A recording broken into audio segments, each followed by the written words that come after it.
لله رب العالمين الصلاة والسلام على سيد الأنبياء والمرسلين وعلى آله وأصحابه أجمعين أما بعد فأعوذ بالله من الشيطان الرجيم بسم الله الرحمن الرحيم قال الله تبارك وتعالى في القرآن الكريم ما كان محمد أبا أحد من رجالكم ولكن رسول الله وخاتم النبيين وكان الله بكل شيء عليما صدق الله العظيم إن الله وملائكته يصلون على النبي يا أيها الذين آمنوا صلوا عليه وسلموا تسليما اللهم صل على سيدنا ومولانا محمد وعلى آل سيدنا ومولانا محمد وعلى أزواج سيدنا ومولانا محمد وعلى أصحاب سيدنا ومولانا محمد وبارك وسلم وصلی علیہ بلند آواز پڑھی الصلاۃ والسلام علیکہ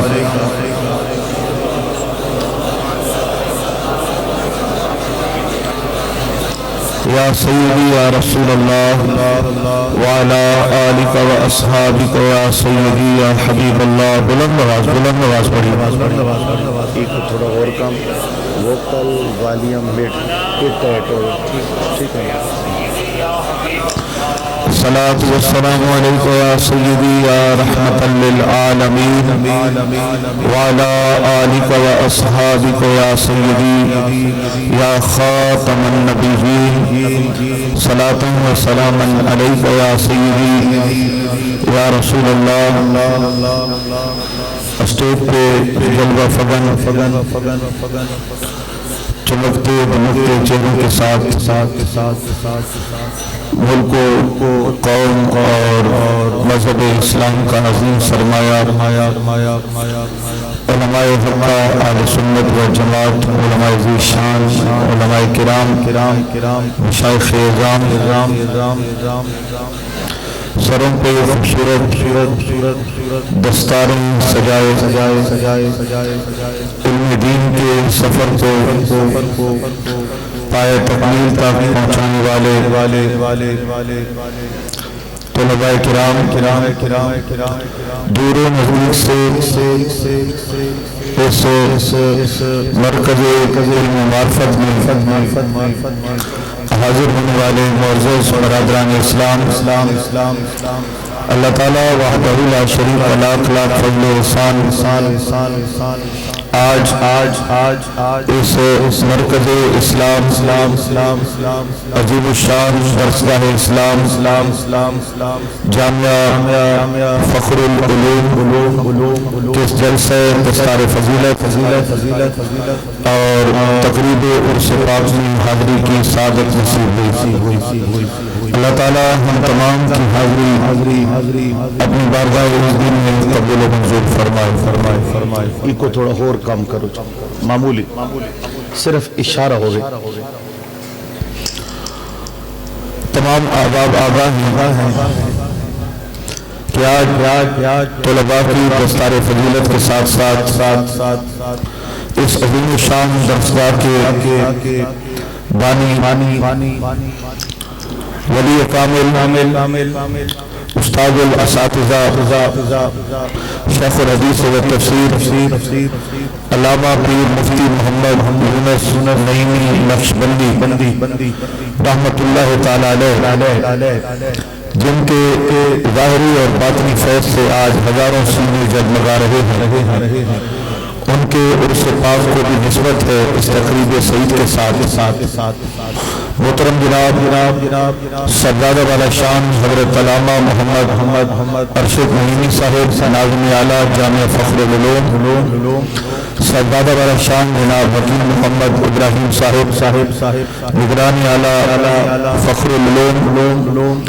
اور اس محفل کے اہتمام میں جتنے افراد شامل ہیں سب کو دل کی گہرائیوں سے مبارکباد پیش کروں گا۔ اللہ تعالیٰ انہیں دنیا آخرت کی عزتوں سے مالا مال فرمائے۔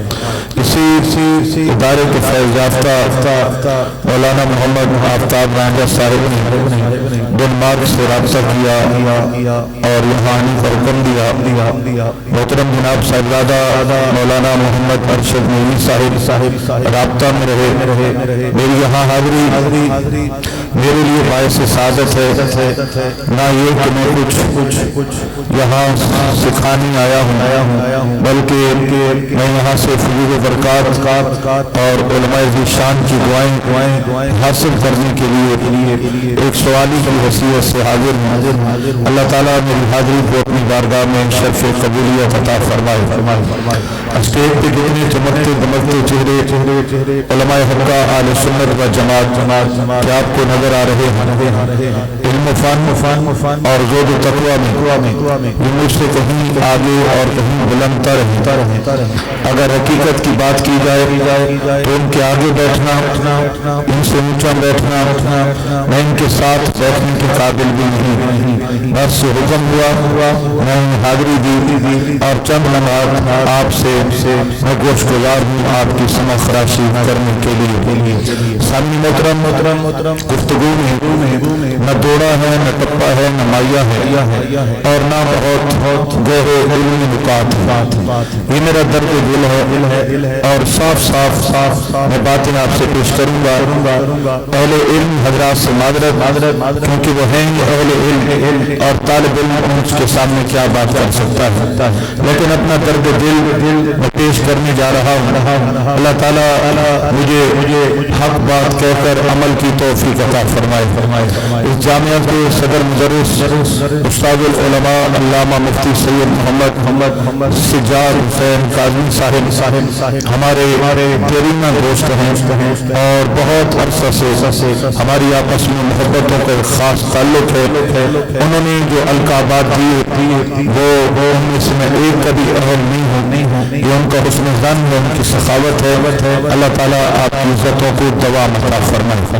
میرے آقا نبی کریم علیہ السلام کی ذات والا صفات کو اللہ تعالیٰ نے جو شان ختم نبوت عطا فرمائی اور اس شان اور عقیدے کی وجہ سے ہم تاج دار ختم نبوت کا نعرہ بلند کرتے ہیں۔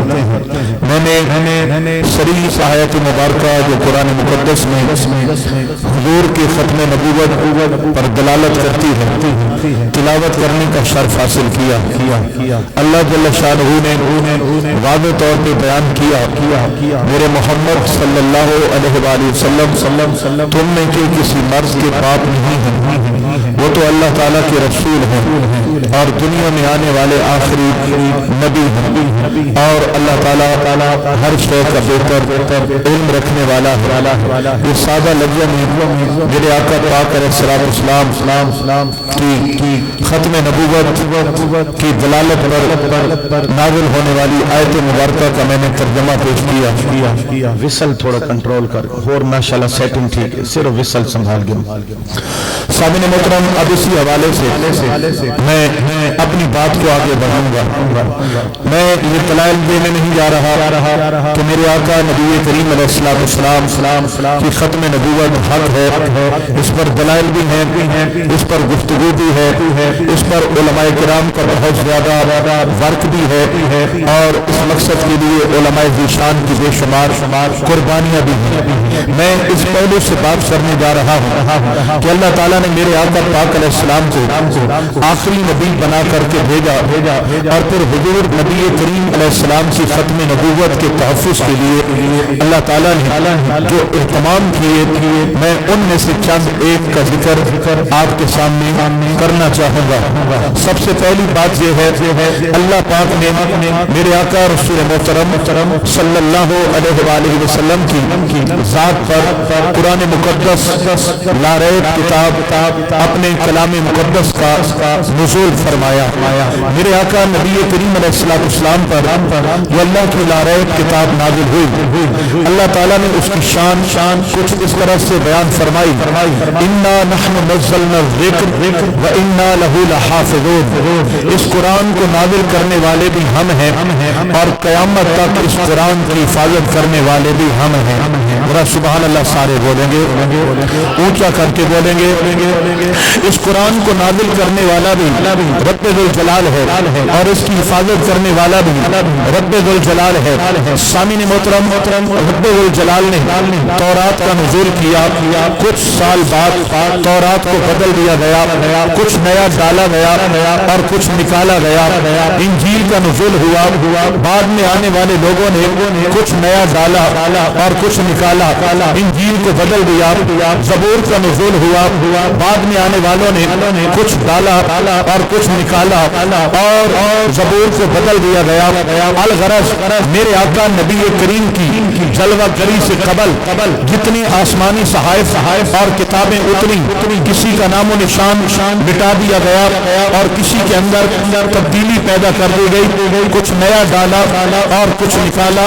وہ پورے کا پورا اللہ کا کلام نہ رہا بلکہ اس کے اندر ملاوٹ ہو گئی، اور جب اللہ کی نازل کردہ کتاب میں ملاوٹ ہو جائے تو پھر قوم اس سے ہدایت حاصل نہیں کر سکتے۔ پھر ضرورت ہوتی ہے کسی نئے کتاب کی، کسی نئے کلام کی، کسی نئے نصاب کی۔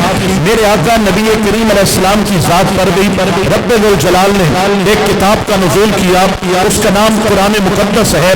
تاجدار کونین صلی اللہ علیہ وآلہ وسلم پر نازل ہونے والی کتاب کے متعلق یہ کہ کسی ذہن میں یہ خدشہ پیدا ہوتا کہ شاید قرآن کو بھی زبور کی طرح بدل دیا جائے گا، انجیل کی طرح بدل دیا جائے گا یا تورات کی طرح بدل دیا جائے گا، میرے رب نے یہ خدشہ پہلے ہی رد کر دیا۔ فرمایا انا نحن نزلنا الذکر وانا لہ لحافظون، یہ تورات و انجیل کی طرح قرآن کو بدلا نہیں جائے گا بلکہ نازل کرنے والا بھی خدا ہے، اس کی قیامت تک حفاظت کرنے والا بھی خدا ہے۔ اب سامعین محترم، اس حفاظت قرآن کے اندر کتنی حکمتیں ہیں اور اللہ رب العالمین کی کتنی عنایتیں ہیں، میں اس طرف نہیں جاؤں گا۔ حضور کی ختم نبوت کے پہلو سے میں گزارش کرنا چاہوں گا، جناب والا اگر قرآن مقدس کی حفاظت کا ذمہ رب ذوالجلال نے بفرض محال نہ لیا ہوتا اور 100 سال گزرنے کے بعد 200 سال گزرنے کے بعد اس میں کچھ نیا ڈالا گیا ہوتا یا کچھ نکال لیا گیا ہوتا تو 300 سال بعد 400 سال بعد کوئی کہنے والا کہہ سکتا تھا میرے آقا پاک پر جو قرآن مقدس نازل ہوا تھا اب وہ حقیقی صورت میں نہ رہا، اب اس کو بدل دیا گیا ہے، لہذا نئے صحیفے کی ضرورت ہے، نئی آسمانی کتاب کی ضرورت ہے اور نئی کتاب کے لیے اللہ کے پیغمبر اور نئے نبی کی ضرورت ہے۔ لہذا لوگ کہتے کہ یہ عقل اس بات پر دلالت کرتی ہے ہمارے پاس وہ کتاب نہیں ہے جو میرے آقا پاک پر حقیقت میں نازل ہوئی تھی، اس کو بدل دیا گیا ہے۔ عقل کہتی ہے کہ اب نئے نبی کی آمد لازم ہے تاکہ نیا نبی آئے اور نئی کتاب کا نزول ہو، اس لیے میرے رب الجلال نے فرمایا محبوب وَإِنَّا لَهُ لَحَافِظُونَ، ہم قیامت تک قرآن کو بدلنے نہیں دیں گے کیونکہ قیامت تک اب کتاب بھی رب الجلال کی ہے، نبوت میرے مصطفیٰ کی ہے۔